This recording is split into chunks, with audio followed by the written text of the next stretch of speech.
rebound drive, and Simmons will finish that one off. Hinton with a beautiful feed, 70-39 now.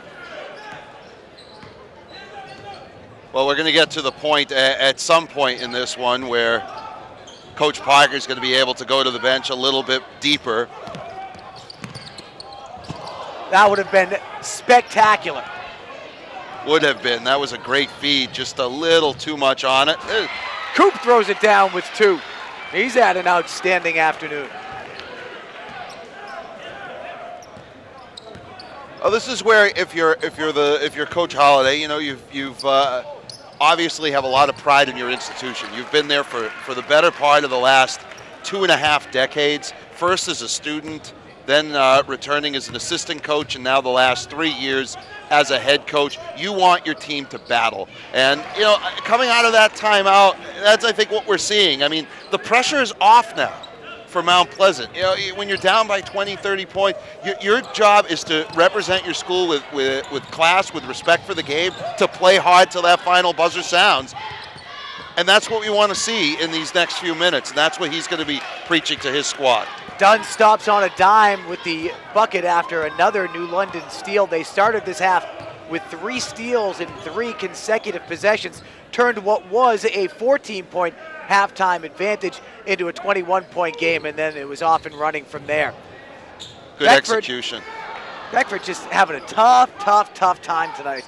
You have to feel bad for the captain, outstanding football player, and one of the leaders on this Mount Pleasant team, having a tough time tonight. Stewart with the rebound and drive. Dunn gets it over the top and gets a piece of the squash.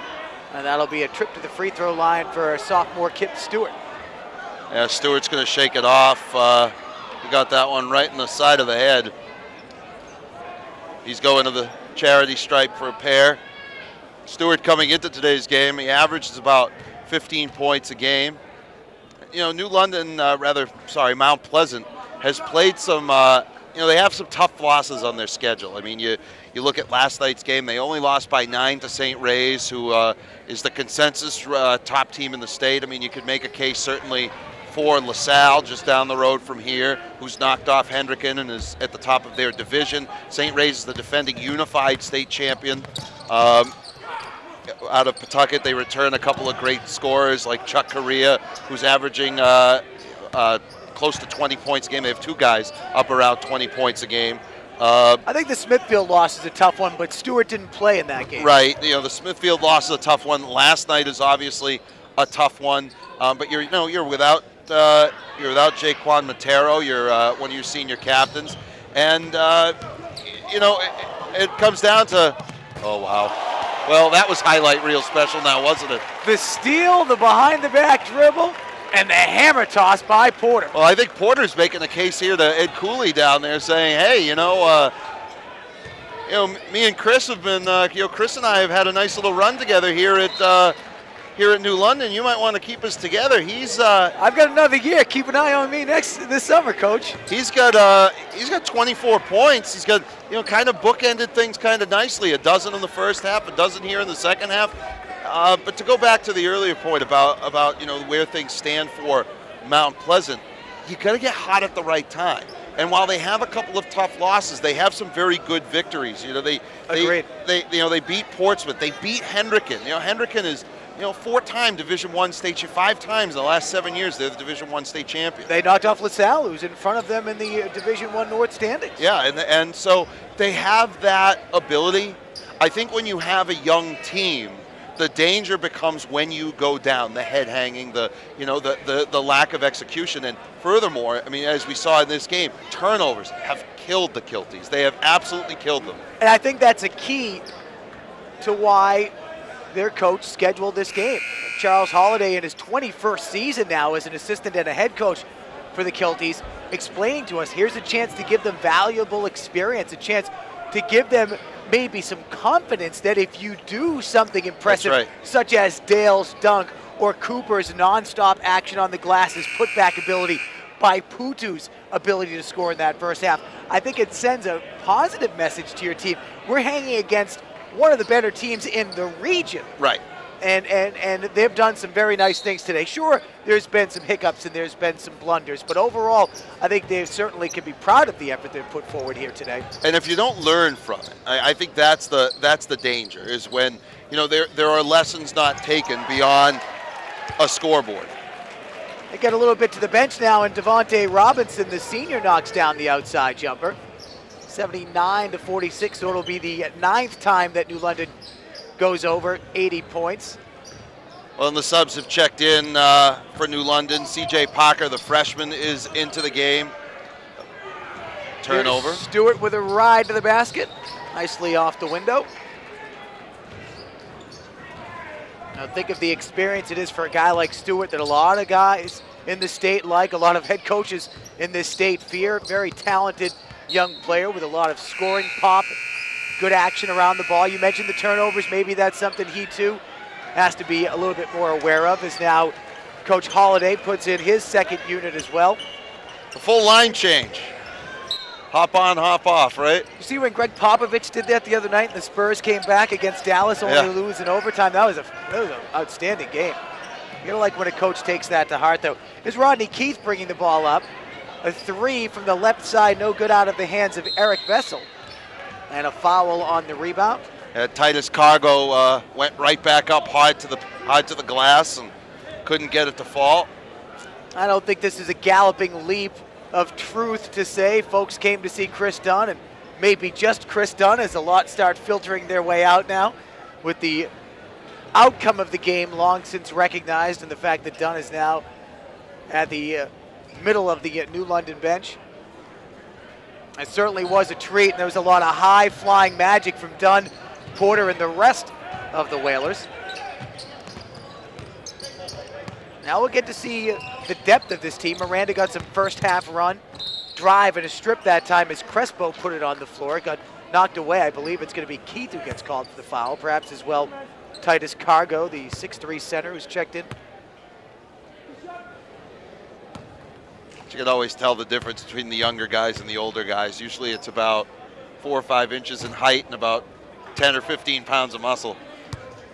But what a thrill. I mean, you know, think of, 14, 15-year-old kid steps out onto a court with the history of this place and the opportunity that affords you. It's really, that's what's great about the game.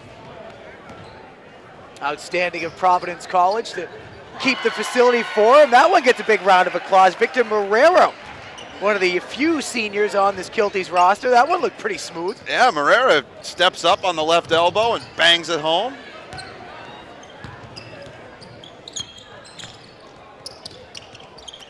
A little bit out of control on that drive. A rebound stripped. A lot of contact, but no call. Rebound pulled down by Gare Lyles.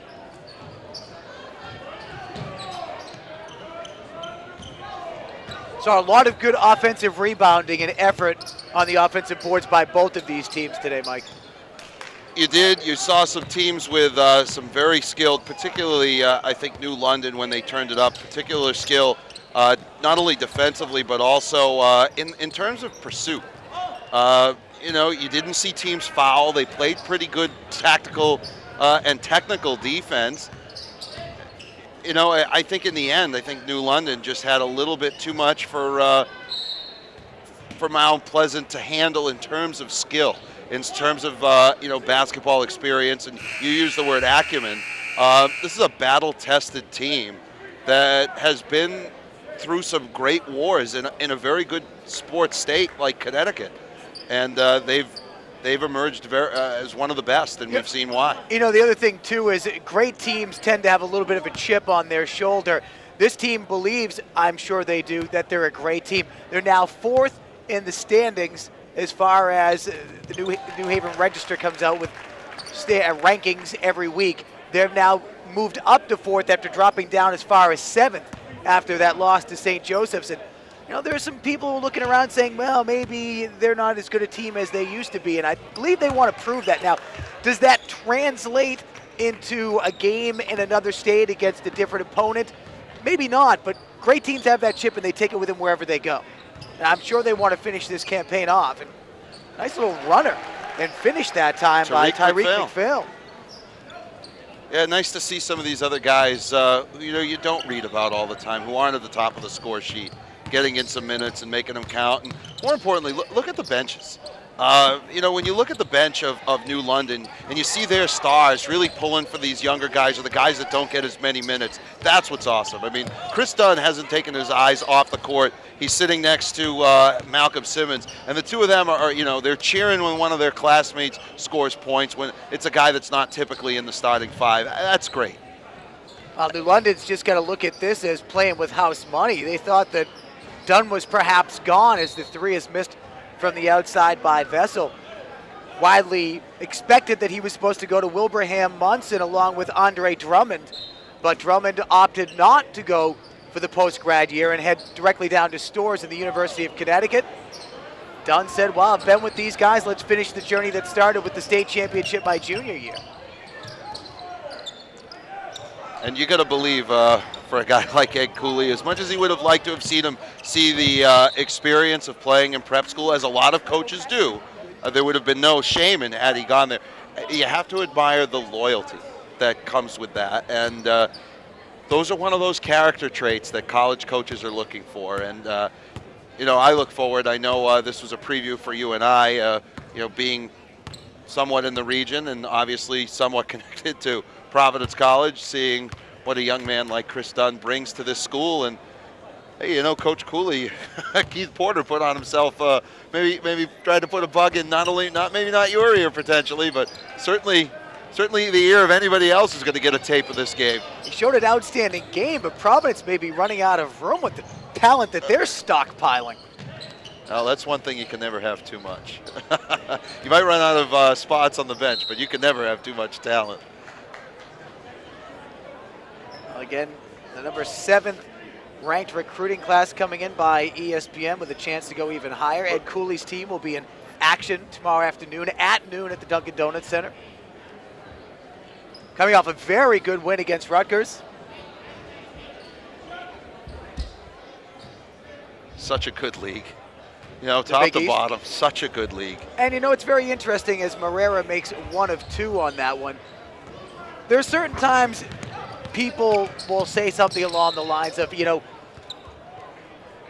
there should be a good baseball team in Milwaukee in major leagues. There are certain cities and towns and schools where people just feel it's a better league when they're good. The Big East is a better league when Providence College is good. If you think of the history that they've had here. When you think of the different manifestations the Big East has gone through, when you see teams like Villanova and Seton Hall and Providence College at the top of the league, something's going right in the Big East. Well, it's interesting with the fusion of the Conference USA teams a few years ago. Marrera gets that one to drop after dancing on the iron. The league has had a tremendous makeover, and in some ways, Providence fell behind in that scenario, but I know folks would love to see the Friars fighting for the Big East crown again, and Ed Cooley seems to have assembled a fine unit as he begins his journey as the leader of the Friars men's team.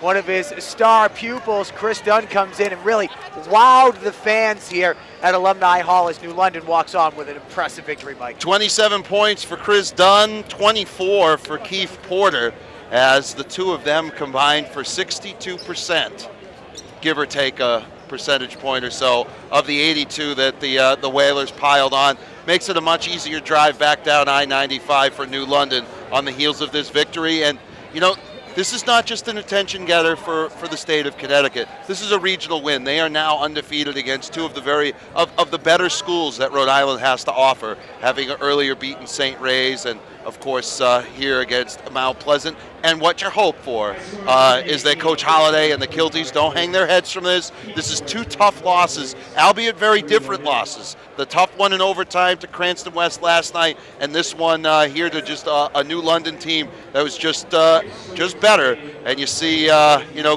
Chris Dunn down on the court looking for his family, and Coach Cooley kind of hanging back, letting them enjoy the moment. There's going to be a lot more high fives here at Alumni Hall and Mulaney Gymnasium during practice and hopefully after games down at the Dunk. For everyone here in Friartown, the final score, the final time, New London 82, Mount Pleasant 55. For For our entire Cox Sports crew and Mike Rubin, my name is Chris Fama. Thanks for visiting us in the Varsity Zone on Cox Sports.